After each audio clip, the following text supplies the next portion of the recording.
Why don't we jump into 6 ways retirement has changed since your parents did? I think we talked about this a little bit later too in the podcast, but one of the biggest ways is probably pensions, I would think, right? Just the nature of how you save for retirement, the type of planning that you have to do in the early years when you're still working. The onus is on you. You have to save for your own retirement. And I think the difference is, back then, I think it was much more common to have a pension. Today, something like 15% of the private sector has the access to a pension. So I think that's probably the biggest thing I would say. And of course, the world has changed, right? Just our culture has changed, and I think politics in general has probably changed a little bit of that too. So it's a different world for sure. The other big thing is people are living longer than ever before. One of the things I heard somebody say recently is that they saved enough planning to live to their late 70s, and now they're close to their late 70s. And he kind of joked and said, unfortunately, he's in great health, meaning that, he's going to outlive his assets. And so what's interesting is a lot of the families that we meet with, they've never looked to see how long the money lasts. They've never look to see how much money they can spend before there's a concern. They kind of just trust somebody to say, yeah, things are good, or no, we're running short. So one of the things we encourage people is, don't live wondering if you're going to be okay.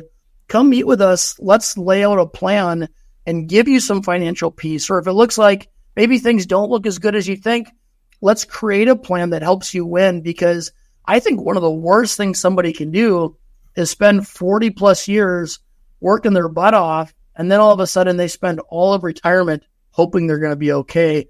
I think one of the biggest gifts that we give people through the tools that we use, through showing that we're thinking about things they've never thought about, is peace of mind, which I think, having peace of mind in retirement really is the goal. Point number 3, effects of inflation. How are we seeing that impact people that are retiring in 2023, 24, 25? So we've talked about inflation so much. I was really thinking about just a new way to bring up the topic, maybe something interesting that people don't really think about. And part of it is a bit of a pet peeve for me. Like you always hear, Uncle Billy Bob said he went to the store and eggs are $10 for a carton of eggs. Can you believe it? Inflation's just really just killing us everywhere. I don't know how much into the weeds, people care for me to dive into, but so there's 12 districts with the Federal Reserve. And the St. Louis district itself, that's actually who tracks a lot of, the Bureau of Labor Statistics tracks a lot of this stuff, but there's metrics on this, right? You don't have to fall into some of the talking points that, I think a lot of us just get trapped into these sound bites, especially depending on your political leanings of, hey, inflation's out of control. This is how it's affecting us. And it really just, I think it panders to a certain crowd sometimes. And I would say you can actually track this stuff. And, America's a big country. The United States, it's huge. This maybe doesn't represent you. Like for me and my wife, for instance, we do spend $6 on a carton of eggs because, I probably know more about eggs than I ever did before I got married. Now I know that, hey, if the yolk is a little bit darker, it probably means that the chickens had better access to better food, right? Versus if it's like, a lighter color, then probably they're just eating wheat-based food and it's just not that good for you. So we spend a little bit more on our eggs, which, it wasn't my plan to talk about. But I just want to pause and say, that's amazing you have time to study eggs. No, well, that's not the point. The point is everybody brings up eggs, right? Everybody brings up eggs. They bring up butter, milk, cheese, all these things. And like nobody talks from like, what the actual metrics say. So you can look up St. Louis Federal Reserve and you can look at the price of eggs and you can actually track to see what the price is today. And actually, I looked this up. I'm trying to find where I wrote it down. But so the price of eggs as of September is $3.82. And we're talking large grade A eggs. It's kind of like a balanced average of organic, non-organic, cage-free, free range, and traditional. So like we don't have to wonder anymore. We don't have to rely on Big Jim down the street who's, going to Whole Foods and freaking out over the price of eggs and just using it as a talking point because like we track all these things. They track the price of everything. And, we don't need to overstate inflation, because I feel like that's kind of happening a lot lately. Inflation's obviously real. I think during this president's term over the last 4 years, inflation's up like 20%, right? That's a very real thing that I think we need to discuss. But if you're having like an honest conversation on inflation and its effects, I think you kind of have to also talk about real wages. And over the last year and a half, real wages have actually outpaced inflation. So I know everything costs more, right? But if our wages, which, real wages, which are basically adjusted for inflation, if real wages are outpacing inflation, what matters more? The fact that you're paying more at the grocery store, or the fact that on average wages in the country have actually gone up at a faster rate in the last year and a half or so? So I don't know. I think it's a two-sided conversation, and it's difficult, especially we have an election here coming up in a few days. And I think that everybody's really just sticking to their talking points more than ever. And I think it's really difficult sometimes to get to the facts because of, like I said, our political leanings and a variety of other things that affect us. So anyway, I'm done with my rant. No, that's good. I think the next thing is, I think some people realize, but a lot of people don't think about, your retirement needs to last several decades. And so one of the things that people are looking at, especially people that are considering retiring early, what's interesting is I've had more and more people recently say, man, I'm not going to make it till full retirement, which is 66, 67. I'm going to retire at 62. And they know that means that there's this big 3-year gap pre-Medicare where they're going to have this big additional expense with health insurance, which as we know is out of control.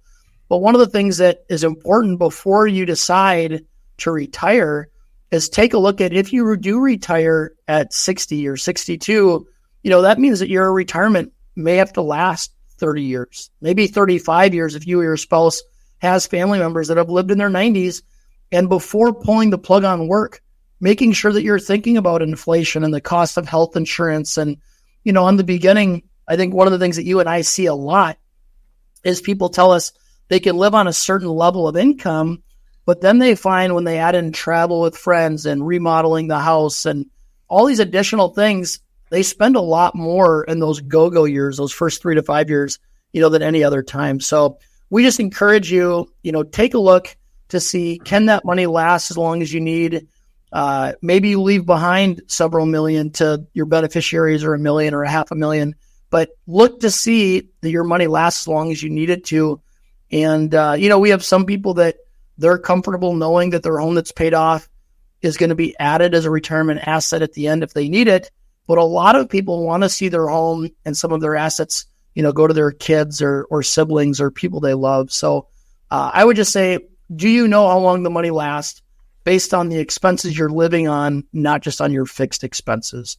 So I won't spend too much more time on that just because we have a lot to get through. But yeah, I do have a quick question though. So I'm not sure the best way to handle this. Sometimes when people come in and I go through their budget and they're telling me they want to retire next year, and it's very obvious that they should keep working for a couple more years, like maybe 5 or 10, to make sure they have enough money.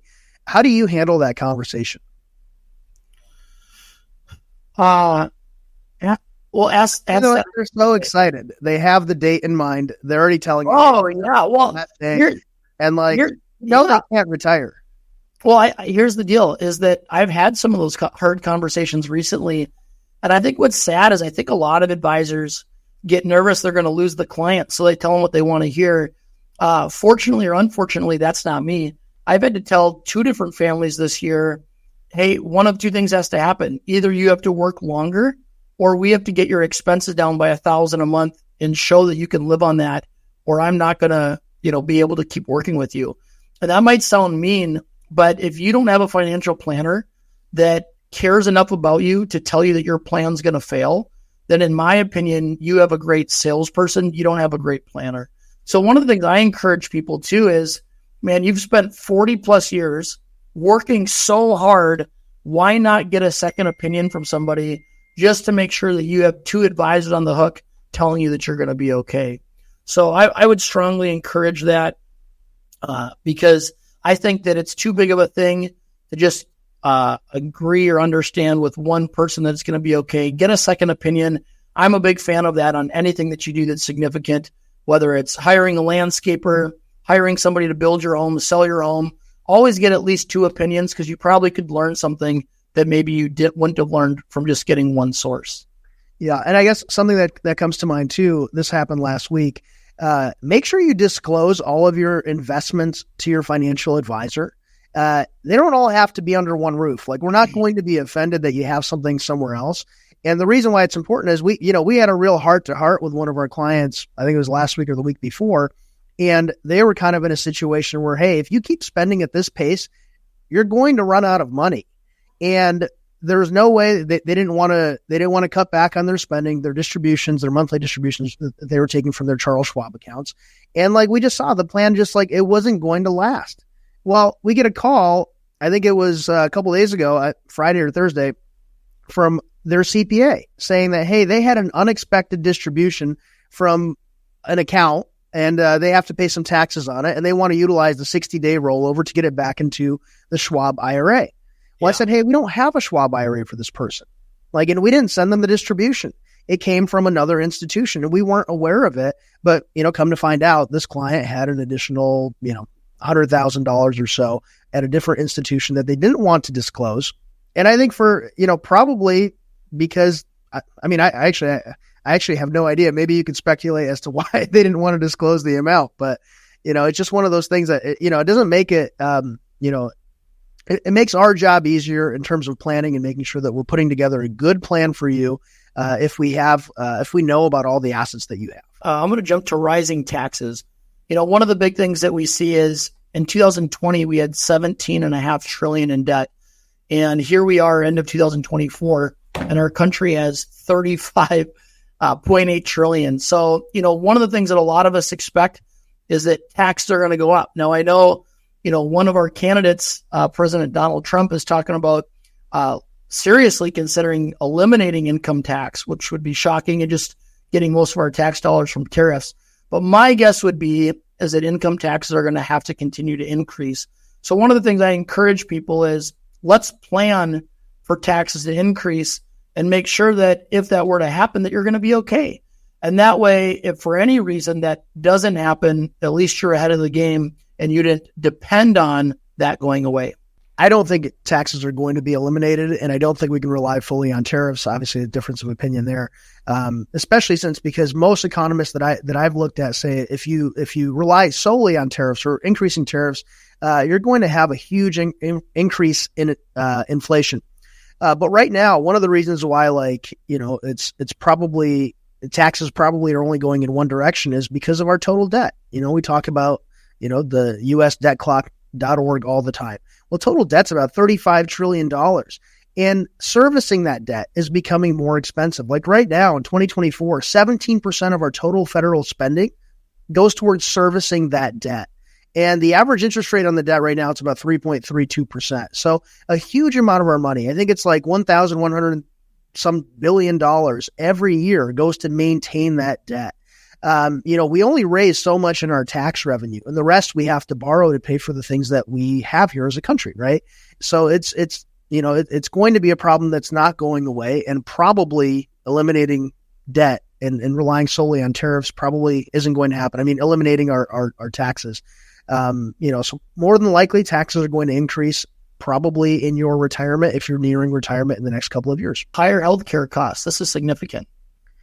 Yeah, we talk about different measures of inflation. If you just look at the price of medical care, and I think that would include insurance, drugs, all the medical equipment, all that stuff. So since 2000, the year 2000, it's up by 120%. I mean, That's huge. If you compare that to just consumer goods, if you just look at the regular CPI, which is up by about 86%, that's significantly larger. And who does that impact? It impacts retirees. That's who's spending the most on healthcare needs or needs related to healthcare. And we're not even talking about anything related to long-term care or nursing home needs. We're just talking about healthcare needs in retirement. I think that's, anyone over the age of 62. And the rate at which those needs, the cost of those needs increases is substantial. So yeah, I think that's something that a lot of people really don't build into their plan. And I mean, you kind of know why, right? It's difficult. You don't know if you're going to have a health emergency that's going to, be financially devastating for you. You just don't know. And I think that, just like in a lot of things, some people overinsure, some people underinsure, self-insure. There's a variety of ways to mitigate those things. There's probably not going to be a good answer for everybody. There rarely is one glove fits all, but it's something that you need to discuss with your financial advisor. One of the big questions I get all the time, and I touch on this, but it's so true, is Trey, who are the happiest individuals or families that you serve? And in my opinion, it's those that have the most guaranteed income, whether that's coming from pensions, whether that's coming from real estate, rental properties they own, or maybe it's a no fee or a low fee fixed index annuity, or maybe it's some sort of income that is just guaranteed. Maybe they've got a contract and they're doing some part-time work. But it's not just the people that have the most assets. It's those that have most or the majority of their expenses covered by guaranteed income. That way, no matter what happens to the market, they keep getting a paycheck month over month. And so one of the things that we love to show people is what percentage of their expenses are covered by guaranteed income, and are there investments or income producing or dividend producing investments that could potentially give them more guaranteed income. Do you want to touch on, at least from the security side, for someone that wants more dividends, what we would do to a portfolio that would create that? Yeah, so there's a number of different ways you can construct a portfolio, and some people absolutely rely on dividend and interest payments, and that's what helps to meet their financial needs in retirement. Other people are more, they focus on investments that are more growth oriented, and then they just take distributions as they need them. I would say that more people probably fall into that category because it gives you more flexibility, right? If you need a distribution, like we've pursued growth and we just distribute what we need whenever we need it. And sometimes it's a recurring monthly payment that's exactly the same. But a lot of times if you have those dividend producing investments, it eliminates some of the flexibility that we like to have in our portfolios, good, bad, or indifferent. Maybe it doesn't matter so much what strategy you pursue, but the thing that I don't really love, if you have those in an after-tax account, then maybe you're triggering capital gains needlessly if you don't need the income, especially if if your distributions are random and they're not the same amount every month. I think that sometimes it makes it easier to pursue growth and then take distributions as you need them.